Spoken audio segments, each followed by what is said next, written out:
Assalamualaikum, my name is Muhammad SHAFIQ. Today we do the lab 4, disc brake inspection, removal and refitting. From this lab, we must achieve 3 objectives. The firstly is to inspect the condition of disc brake assemble, and the second one to replace part of disc brake system, and the last one to name all part of disc brake assemble. Let's go!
Alright, so first thing is about this brake surface.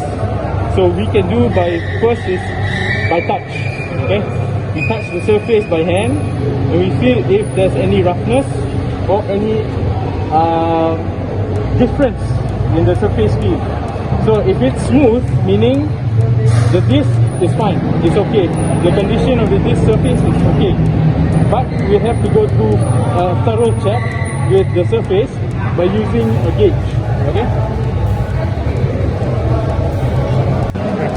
We can check. Alright. So that is 23.19 for the thickness of this rotor. Okay, full thickness. Now, every disc rotor has a maximum and minimum disc thickness range. Okay, there's a maximum thickness of certain discs to be 24 millimeters or some to be 22 millimeters depending on manufactured type. Okay. Then brake pad.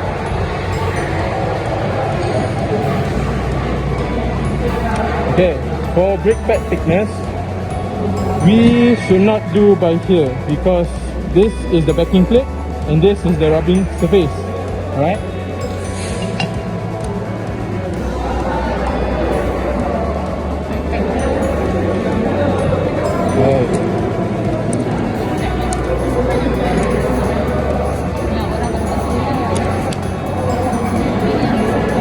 Okay.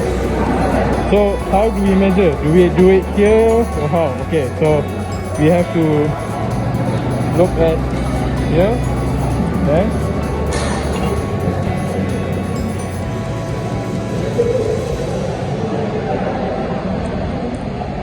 So you can see the way of where this thing touches.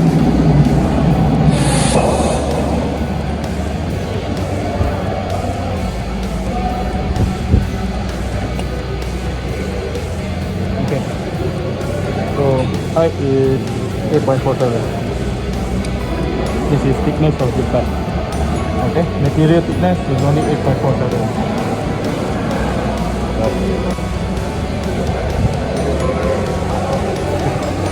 The other side, the brake pad is 8.38. So it's not that far different between both. Okay, meaning the brake pad is okay lah. It's good. This brake pad wear indicator. Okay, so this metal piece sticks here, right? So the movement of the brake pad here, right?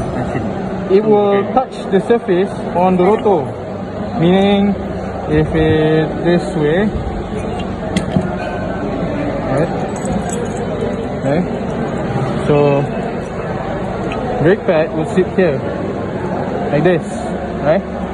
So once the brake pad is worn out, this will also move because of the caliper. So when it touches like this, the inner side touches the surface of the rotor, this metal will wear out as well.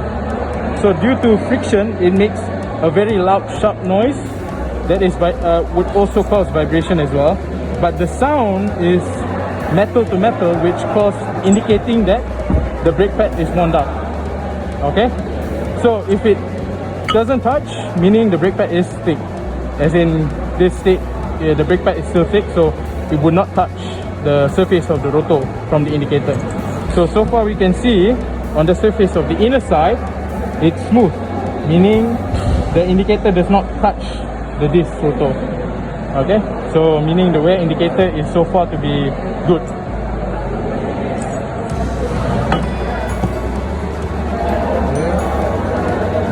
Lagi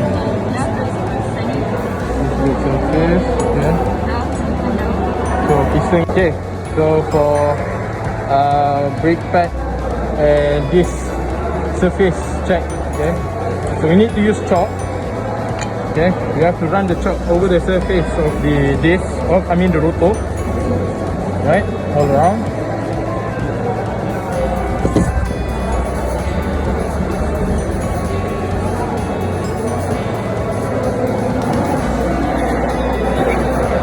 Okay, so now we check with one brake pad.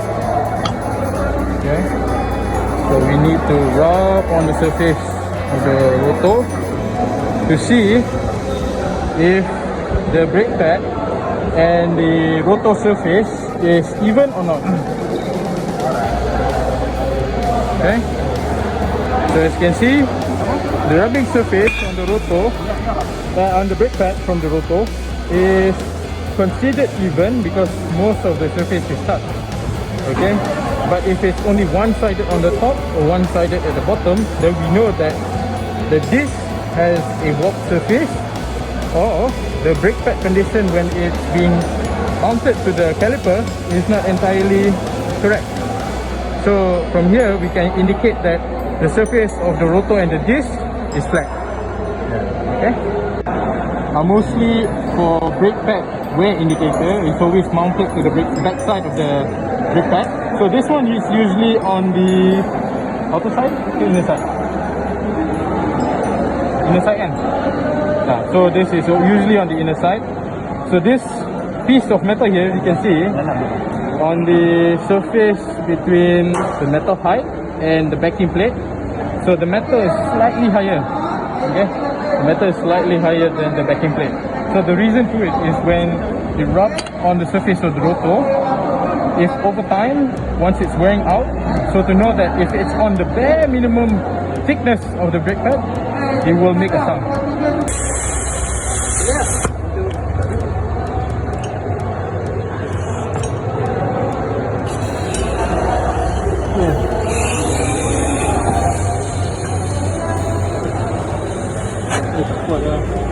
Game ni. Game lah. Game tak ada keluar.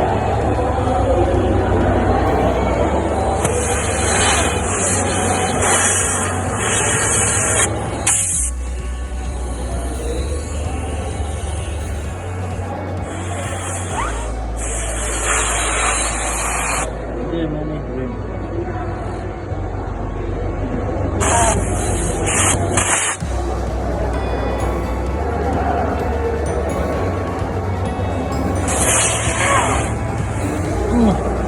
Tadi keluar. Okay, so for the caliper, there are two components. The major ones are this is the piston, okay, this is the seal, and this is the caliper housing, right? So inside here, as you can see, there's a metal piece. Okay, there is a small metal piece here. So this one is to lock the rubber seal inside. Okay, when we have the caliper, so this seal is supposed to be locked. Okay, so condition of the piston, okay, we see the surface around, we see the surface here.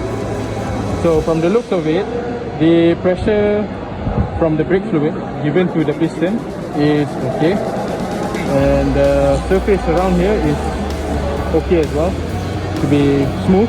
There's no odd feel, and as well for the inside, okay, so the inside of the caliper, we can feel that it's slightly rusty with oil, as usual, but in terms of the condition inside, it's actually not that good because it's very rusty, so meaning there could be some water in the surface of the caliper. Yeah, this is the caliper pin, guide pin. So this is supposed to move in the caliper guide, especially when we tight to the carrier. So this is supposed to move in the caliper guide, the carrier. Okay, so this is not supposed to move side to side, it's supposed to move up and down. Okay, but in condition of doing this way, so it will go left to right, and this is not good if it starts to wobble or it has too much play in the carrier side. So from this condition, we can see if it's straight or not. Right? We can roll it. Okay, you can slowly roll it. So if it rolls without a wobble, it should be straight. But from here we can see it is okay. It is straight. There is no odd wobble whatsoever.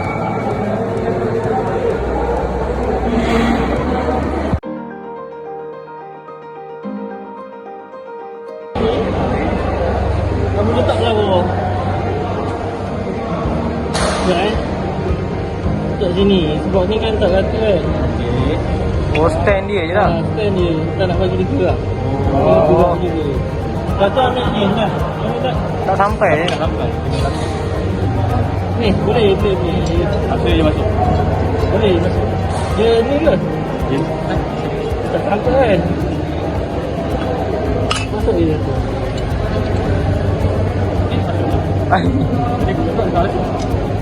Ini tengok orang lah.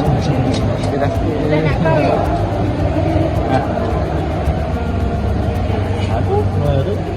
Lepas tu kamu tolak lah benda ni pada disk. Okay. Kat sini ada video lah, 1 dan 2. So kamu kena bagi make sure jarum yang tengah tu sampai kosong lah.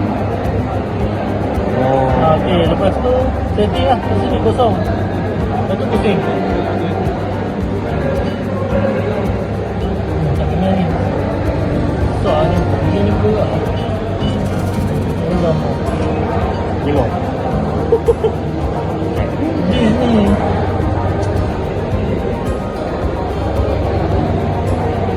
Dia sebab tak ada dry shock ni. Dia kat ikat ni.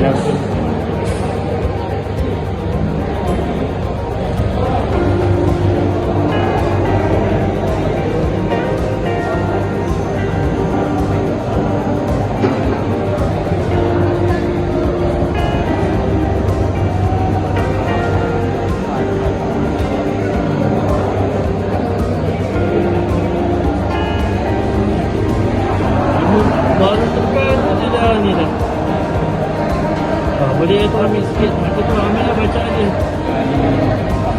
Ambil dia punya bacaan dia. Banyak juga. Kamu set kosong sambil je lah. Slow lah. Sebab kalau kamu letak ni kan. Dia tak ikat.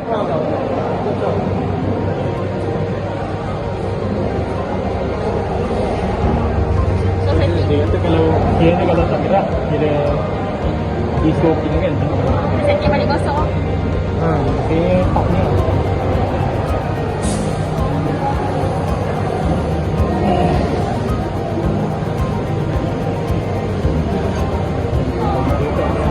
Habis lah. Kata kosong kan? Biasa dia start kan kosong. Lepas tu dia kata berapa minit dia punya ni, deflection tu. Dah ikat. Dia starting je. Dia starting.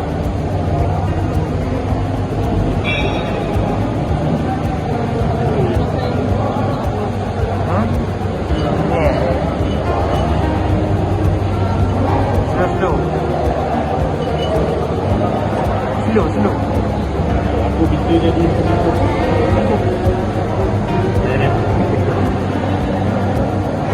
dia starting ni. Okay. Ni bisa ni.